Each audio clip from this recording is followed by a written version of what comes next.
এদিকে সালমান খান আর এদিকে হচ্ছে অক্ষর কুমার।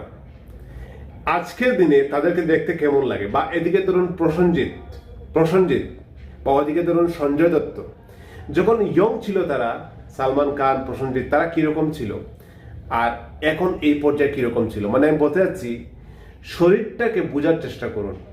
আপনার শরীর কি চায়? আপনি মাসুল বিল্ড আপ করলেন, লাইফস্টাইলটাকে এত ক্রেজি বানিয়ে দিলেন, হ্যাঁ, মানে ঘুম নেই, কিছু নেই, খাওয়া দাওয়া উল্টাপাল্টা, জিম করে মাসুলগুলোকে ফাটিয়ে দিয়ে একদম বিল্ড আপ করে ফুলে গিয়ে একদম বেলুনের মতো ফুলে গেলেন, হবে না। আমি প্রায় 5 বছর ধরে বন্ধু ভিডিও বানিয়েছি ইউটিউবে, অনেক ধরনের ভিডিও বানিয়েছি। আপনার লিভারকে কিভাবে সুস্থ রাখবেন, আপনার দাঁত কিভাবে সুস্থ রাখবেন, আপনার স্কিন কিভাবে সুস্থ রাখবেন, হার্ট কিভাবে সুস্থ রাখবেন, সেপারেট ওয়াইজ। বাট আজকের ভিডিওতে যা মানে বলতে যাচ্ছি, আমি বিশ্বাস করুন, এটাই বলতে যাচ্ছি যে সিক্রেট অফ দ্য লাইফ, আপনার হেলথের সিক্রেট কি, এটা আমি প্র্যাকটিক্যালের সঙ্গে আপনাকে বুঝিয়ে দেব। এই যে আমেরিকার মানুষ বা আফ্রিকার মানুষ ধরে রাখুন, চায়না, রাশিয়া, ওরা এরকম সব মানুষ এরকম ফেটি পেটওয়ালা হয় না যেমনটা আমাদের মানুষ হয়। কেন হয়? পেটওয়ালা, শরীরের মধ্যে মাসুল নেই। ধরুন এই যে মাসুলগুলো আছে, এই যে মাসুল, মানে এই যে মাসুল আছে, মাসুল দেখতে পাচ্ছেন, এখানে একটা মাসুল, এখানে একটা মাসুল, বাইসেপস, এদিকে ট্রাইসেপস, বা এই যে মাসুলগুলো কিন্তু আমাদের মানুষের মধ্যে কম, ওদের মাসুলের মধ্যে মাসুল বেশি। হতে পারে দেখতে মনে হয় পাতলা, কিন্তু অ্যাকচুয়ালি ওই মানুষটাই হেলদি। তো ন্যাচারাল ভাবে আপনি 50-60 বছর বয়সে তখনই কিন্তু মানুষের রোগ হয়। ওই সময়তেই মানুষের ব্লাড প্রেশার, যদি আপনার পেট বড় হয়, ফ্যাটি হন, আপনি পেটের মধ্যে চর্বি জমে গেছে, আপনার শরীরের মধ্যে ফ্যাটের পার্সেন্টেজ বেড়ে গেছে, তাহলে ওই 40-45-এর পর থেকে কিন্তু আপনার ডায়াবেটিস, প্রেশার, কার্ডিয়াক প্রবলেম, আপনার মানে স্ট্রেস বেড়ে গেছে, বিভিন্ন অনেক মানুষের স্ট্রোক করছে, হার্ট স্ট্রোক, ব্রেন স্ট্রোক। এই 40-45 পর যখনই মানে হরমোনাল লেভেলগুলো চেঞ্জ হতে থাকে শরীরের মধ্যে, একটু উইক হয়ে যায়, ব্লাড সার্কুলেশনটা কমে যায় শরীরের মধ্যে। ব্লাড যে সার্কুলেশন হয়, যে আমাদের শরীর ব্লাড চলছে, এখানে স্কিনে যাবে একদম চামড়া লিম্ফেনিয়াম পর্যন্ত, লিম্ফের এই যে ওই পাতলা চামড়া, এগুলোর উপরে কিন্তু গিয়ে ব্লাড সার্কুলেশন হতে হয়। এত সরু ভেসেলস আছে, এগুলো কে করবে? আপনি তো জিম করেন, জিমে কি এগুলো করে? জিম তো কিছুই করে না। জিম আপনার মাসলটাকে ফুলাবে। এই জন্য আমি প্রথম স্টার্টিংয়ে বলছিলাম, আপনি বলিউড দেখুন, টলিউড দেখুন, হ্যাঁ, আপনি মানে হলিউড দেখুন, অনেক ওই যে আগের দিনের সিনেমাগুলো, যেমন 1970, 1980 যে মুভিগুলো হয়েছে, ওখানে যে মানুষগুলো ছিল, ওই হিরোগুলোকে তুলে দেখবেন, যারা ওই সময়তে জিম করে নিজের শরীরটাকে এরকম ফুলিয়ে লাইফস্টাইলটাকে একদম ক্রেজি বানিয়ে দিয়েছিল। আজকের দিনে তাদের লুকটা দেখবেন। আর যারা একদম সিম্পল লাইফস্টাইল কাটিয়েছে, এত খারাপভাবে নিজের বডিটাকে, ন্যাচারাল বডিটাকে একদম মানে আর্টিফিশিয়াল বানায়নি, হ্যাঁ, এবং লাইফস্টাইলটা সিম্পলভাবে ছিল, তাদের আজকের দিনে তাদের ফিটনেসটা দেখুন। তাদের এখন 60 ইয়ার্স, দেখলে মনে হয় 40-45, বা মনে হয় যেমন 30 বছর। আর কলকাতার প্রসেনজিৎ দেখলে মনে হবে না, আমার আর ওর বয়স সমান মনে হয়। ঠিক আছে? তো আপনি দেখবেন ওই অমিতাভ বচ্চন আগের দিনে এত নিজের শরীরের উপর এত স্ট্রেস দেয়নি। ঠিক আছে? ভেরি সিম্পলভাবে লাইফ কাটিয়েছে। আপনি হলিউডে দেখুন, যে মানুষগুলো অত ফিটনেস ছিল, 6 প্যাক ছিল, অনেক যে মানুষগুলো 1970, 1990-তে, আজকের দিনে তাদেরকে দেখলে কেউ হিরো বলবে না। কিন্তু ওই যেমন টাইটানিক মুভি হয়েছে, বা আরো কিছু অ্যাকশন মুভি আছে হলিউডের, ওই মুভিগুলো আপনি দেখবেন, আজকের দিনে তারা কেমন আছে, তাদের ফিটনেস কেমন আছে, শেষ নষ্ট হয়ে গেছে, যারা লাইফস্টাইলটাকে এত খারাপ বানিয়েছে। তো আমি সিক্রেট এটাই বলতে চাচ্ছি বন্ধু, আপনার লাইফস্টাইল তাহলে কি মানে হওয়া উচিত? ঠিক আছে? আপনি কিভাবে লাইফস্টাইলটা কাটাবেন যার দ্বারা আপনার জীবনটার মধ্যে একটা পরিবর্তন চলে আসে, এটাই আমি এখন বলবো। ঠিক আছে? মন দিয়ে শুনবেন। নাম্বার ওয়ান হচ্ছে সিক্রেট একটাই, ওই যে আফ্রিকার মানুষরা প্রোটিন বেশি খায়, চায়নার মানুষরা, রাশিয়ার মানুষরা প্রোটিন বেশি খায়। তাদের খাবারের মধ্যে কার্বোহাইড্রেট কম, প্রোটিনের পরিমাণটা বেশি। হতে পারে চায়নার মানুষ বিচু খায়, হ্যাঁ, সাপ খায়, হতে পারে, আপনি বলতে পারেন, কিন্তু ওই বিচু আলটিমেটলি তো ওগুলো প্রোটিন। আমি খারাপ বলছি না, আলটিমেটলি ওগুলো কিন্তু প্রোটিন। তেমনি আপনার খাবারের মধ্যে কি প্রোটিন আছে? আমরা তো ম্যাক্সিমাম 1 পিস মাছ দিয়ে আপনি 1 থালা ভাত খেয়ে নিলেন, 1 থালা ভাতের মধ্যে শুধু কার্বোহাইড্রেট, প্রোটিন কোথায়? 100 গ্রাম মাছ খেলে না আপনি একটু প্রোটিন পাবেন। মানে এত পরিমাণ মাছ যদি খান, তাহলে আপনার বলতে পারবেন যে আপনি মাছ খেয়েছেন। অতটা মাছ তো আপনি খান না, তাহলে প্রোটিন কোথায়? একটা ডিম খেলে 6 গ্রাম প্রোটিন।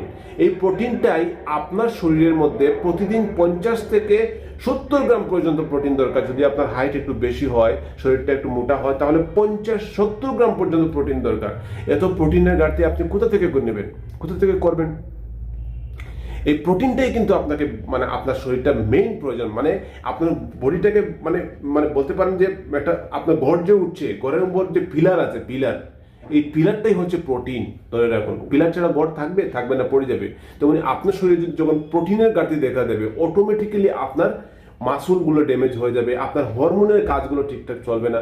আপনার হরমোনের যে কেমিক্যাল, শরীরের মেইন কেমিক্যাল, এগুলো কাজ করার জন্য শরীরে প্রোটিন প্রয়োজন।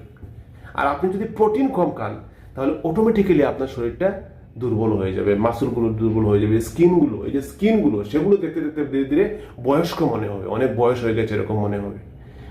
তো প্রোটিনের কোনো কার্যক্ষমতা শরীরের শেষ নেই। প্রোটিন নাম্বার 1 প্রায়োরিটি শরীরের। আর আমরা খাচ্ছি কার্বোহাইড্রেট। এই যে আমাদের এই মানুষগুলো, আমরা কি খাই? কার্বোহাইড্রেট বেশি খাই বলে আমাদের পেট বড় হয়, শরীরের পার্সেন্টেজের পরিমাণটা বাড়ে। তাহলে প্রোটিন কিভাবে আপনি ঘাটতি পূরণ করবেন? নাম্বার 1 বলছি আমি প্রোটিন, তারপর আরো 2-3টা বলবো কিভাবে ঘাটতি পূর্ণ করবেন। যারা ননভেজ খান আপনারা, ওনারা কিন্তু অবশ্যই ডিম, মাছ, মাংস, প্রোটিন একটা লিস্ট লাগিয়ে দেবো, ঠিক আছে? আমি কি বলবো, মানে একটা গুয়াভা বা খেজুর, খাবারগুলোর মধ্যে যেমন দুধ থেকে তৈরি হয় যে পুরো লিস্ট, এগুলো কি? এগুলো হচ্ছে পুরো প্রোটিনের লিস্ট। এগুলোতে হাই প্রোটিন পাওয়া যায়, চানার মধ্যে অনেক বেশি প্রোটিন পাওয়া যায়। এগুলো আপনি নিয়ম মাফিক খেতে হবে। এমন না যে একদিনে আপনি এক বেলায় আপনি 50 গ্রাম প্রোটিন খেয়ে নিলেন, এরকম হলে হবে না, ঠিক আছে? কিভাবে প্রোটিন খাবেন? প্রোটিনটা আপনি ধরুন সকালে আপনি 2টো ডিম খেয়েছেন, দুপুরে আপনি চানা খেয়েছেন, বা সকালে 100 গ্রাম চানা খেয়েছেন, সাথে আপনি একটা ডিম খেয়েছেন, সকালেই 25 গ্রাম প্রোটিন নিয়ে নিচ্ছেন, ঠিক আছে? তারপরে আপনি দুপুরে আপনি আবার কি খেলেন? ধরুন একটু মাংস খেলেন, ঠিক আছে, বা একটু সবজি, অন্যান্য ডাল খেলেন 100 গ্রাম ডাল খেতে হবে। ডালের পানি খেলে হবে না, ডালটাকে পুরো শুকনো করে 100 গ্রাম ডাল খেলেন, এরকম হতে হবে, ঠিক আছে? তারপর ধরুন আপনি রাতে খেলেন, রাতে কি খাবেন? হ্যাঁ, সামান্য একটু রুটি নিলেন, নিয়ে সাথে করে আপনি অন্য ধরনের একটা মাছ নিলেন, বড় একটা পিস মাছ নিলেন, এটা হচ্ছে প্রোটিন। বড় একটা 100 গ্রামের পিস, বা একটা বড় 150 গ্রামের একটা নলা মাছ আপনি খেয়ে নিচ্ছেন, পোনা মাছ যাকে আমরা বলে থাকি। বা একটু ছোটো মাছ খেয়ে নিলেন, 100 গ্রাম ছোটো মাছ, ক্যালসিয়াম থাকে, প্রোটিন থাকে। এভাবে খেতে হবে আপনাকে প্রোটিন প্রতি সময়, প্রত্যেকটা সময়। আপনি বলছেন টাকা বেশি লাগবে, টাকা বেশি লাগবে না, আপনি যে খাবারগুলোতে টাকা কম লাগে সেগুলো খান। ডিম অনেক কম টাকায় আপনি প্রোটিন পাচ্ছেন, তাই না? তাছাড়া দেখুন আপনি যে আর যেমন চানা, অনেক কম টাকায় আপনি প্রোটিন পাচ্ছেন, ডাল অনেক কম টাকায় আপনি প্রোটিন পাচ্ছেন। তো আপনি হিসাব করে খেতে হবে। মানে খেজুর খান, ঠিক আছে? আপনি এগুলো কম টাকায় কিন্তু প্রোটিন পাওয়া যায়। আপনার টার্গেট থাকতে হবে যে আমি প্রোটিন খাবো, যে বীজ জাতীয় খাবারগুলো, হ্যাঁ, এগুলো খাবেন, প্রোটিন পাওয়া যায়। এই প্রোটিন আপনি প্রতিদিনের খাবারে ঘাটতি পূরণ করবেন। তাহলে আপনি কাদের লিস্টে চলে যাবেন? সেই চায়না, হ্যাঁ, আমেরিকা, আফ্রিকা, ওই মানুষটির লিস্টে চলে যাবেন। কিন্তু লক্ষ্য রাখবেন, একসাথে বেশি প্রোটিন খাবেন না, তাতে সাইড এফেক্ট করে নেবে। যে কোনো কিছু একসাথে বেশি করবেন, ক্ষতি করবে। প্রতিদিনের লিমিট কি বলেছি? 50 থেকে 60 বা 40 গ্রাম খেলেন, বাকি 10 গ্রাম প্রোটিন শরীর তৈরি করে নেবে। এমন কিছু প্রোটিন আছে যে প্রোটিনগুলো আপনার প্রোটিন মানে শুধু একটা প্রোটিন না, প্রোটিনের ভিতরে আরো অনেক ধরনের প্রোটিন থাকে, প্রায় 9 ধরনের প্রোটিন থাকে। অ্যামাইনো অ্যাসিড নাম শুনেছেন? এরকম প্রোটিন থাকে, একটা লিস্ট থাকে। তো এই প্রোটিনগুলো আমাদের লিভার, আমাদের শরীর নিজে থেকে তৈরি করতে পারে না। আপনি নিজে তৈরি, এগুলো বাইরে থেকে খাবার দিতে হবে, এক্সটার্নাল থেকে আপনি ফুড ইনটেক করলে তারপরই আপনার এই প্রোটিনগুলো তৈরি হয়। যেন খাবারটা অত্যন্ত প্রয়োজন, নিয়মমাফিক প্রতিদিনে প্রোটিন খাবেন, এটা নাম্বার 1 বলছি। নাম্বার 2 হচ্ছে আপনি স্ট্রেস কম নেবেন। কি বলেছি? চিন্তা, দুশ্চিন্তা কম নেবেন। চিন্তার কারণে আজকের দিনে মানুষ কম দিন বাঁচছে, অসুস্থ হচ্ছে বেশি, ডায়াবেটিস হচ্ছে, প্রেশার হচ্ছে, হাই প্রেশার হচ্ছে, হাইপার টেনশন হচ্ছে, ঠিক আছে? তো আমি বলবো চিন্তাটা কম করবেন, ঠিক আছে? যখনই স্ট্রেস নেবেন, টেনশনটা এমন, আরও পরে আরও 2টো পয়েন্ট বলছি। টেনশনটা এমন যে আপনি মানে ধরুন 2টো দেশের মধ্যে যুদ্ধ চলছে, ঠিক আছে? দেখবেন এখন যুদ্ধ, তেল বন্ধ হয়ে যাচ্ছে, গ্যাস বন্ধ হয়ে যাচ্ছে, খাবারের দাম বেড়ে যাচ্ছে, এরকম হয় কিনা? সেম ব্যাপার হচ্ছে টেনশন আপনার শরীরে। যখনই টেনশন আপনার বাড়বে, আপনার কেমিক্যাল যে হরমোনগুলো শরীরের মধ্যে, সেগুলো ইমব্যালেন্স হয়ে যায়।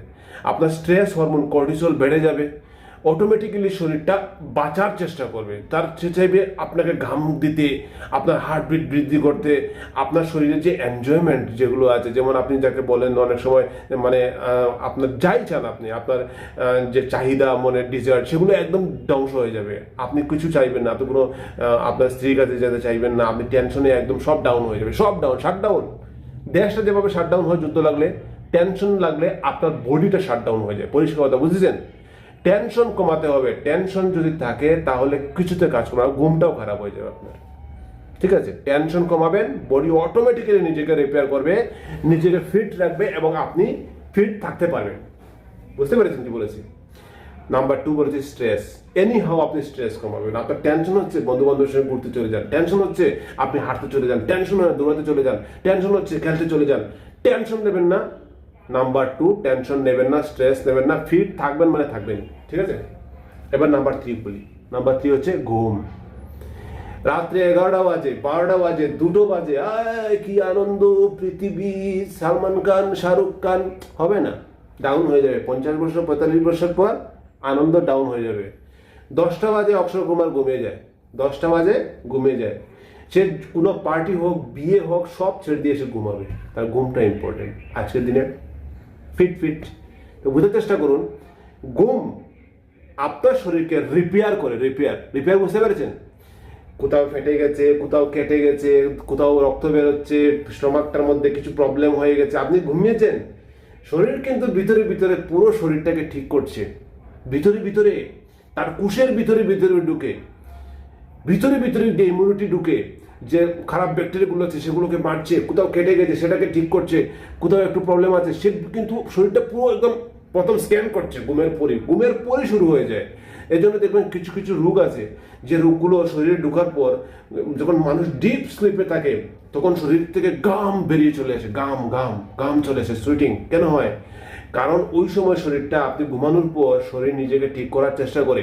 যখনই দেখে শরীরের মধ্যে কোনো খারাপ ব্যাকটেরিয়া ঢুকেছে, শরীরের মধ্যে গড়বড় চলছে, তখন সে নিজেকে গাম দিয়ে চায় দুষুত্ব মানে বের করে দিতে।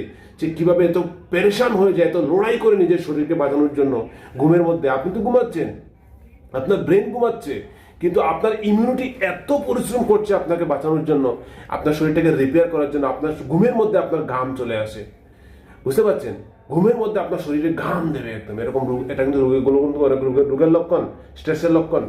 তো আপনাকে কি বলছি, আপনাকে এটাই বলছি আমি, যে আপনি টাইমে ঘুমাবেন, আপনার শরীর নিজেকে ঠিক করবে।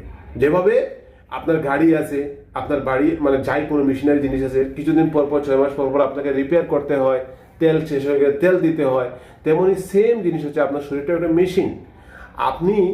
আপনি টাইমে ঘুমাবেন, একটা হ্যাবিট বানিয়ে দেবেন, বায়োলজিক্যাল ক্লককে অ্যাক্টিভ করে দেবেন। মানে রাতে 10টার সময় যদি আপনি মিনিমাম 10-15 দিন কন্টিনিউস ঘুমান, তাহলে দেখবেন আপনার 10টার সময় ঠিক ঘুম চলে আসছে। ঘুম আসবেই মানে আসবে, ঠিক আছে?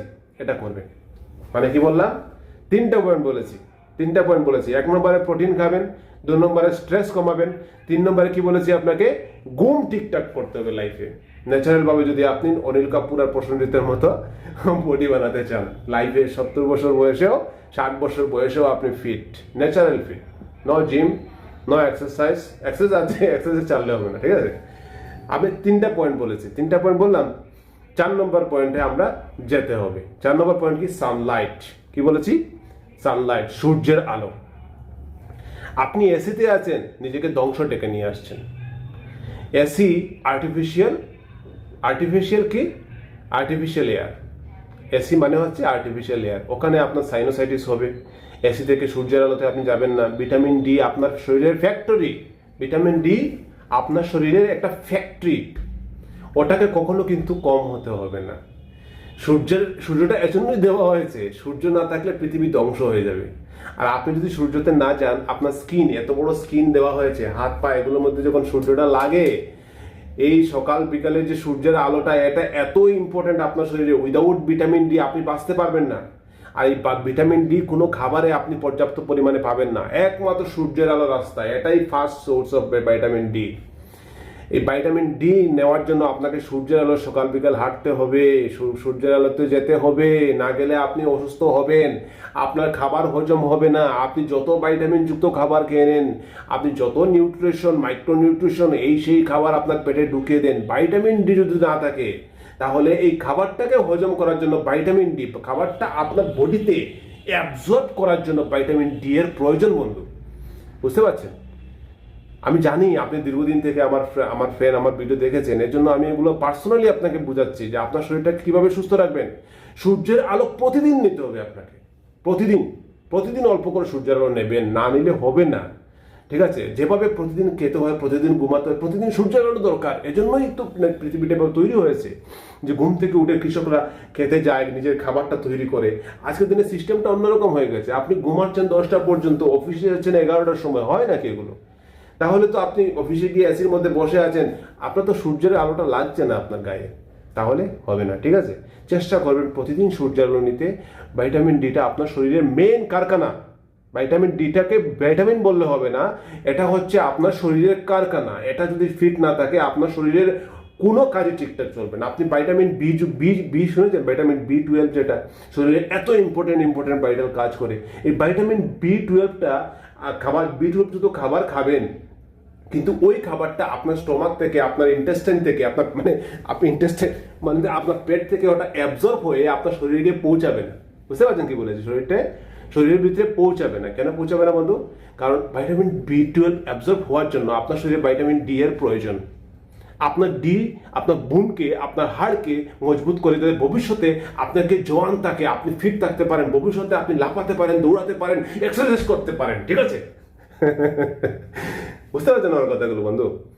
আমি আপনাকে মন থেকে বুঝাচ্ছি যাতে আপনি বুঝুন এইগুলো হচ্ছে secret of the health as per science. আমার কথা নয় এগুলো পড়াশোনা করলে আপনি জানতে পারবেন। আপনার নলেজ আছে, আপনি ভালো রাস্তায় চলবেন। আপনার নলেজ খারাপ হয়ে গেছে, আপনি খারাপ রাস্তায় চলবেন।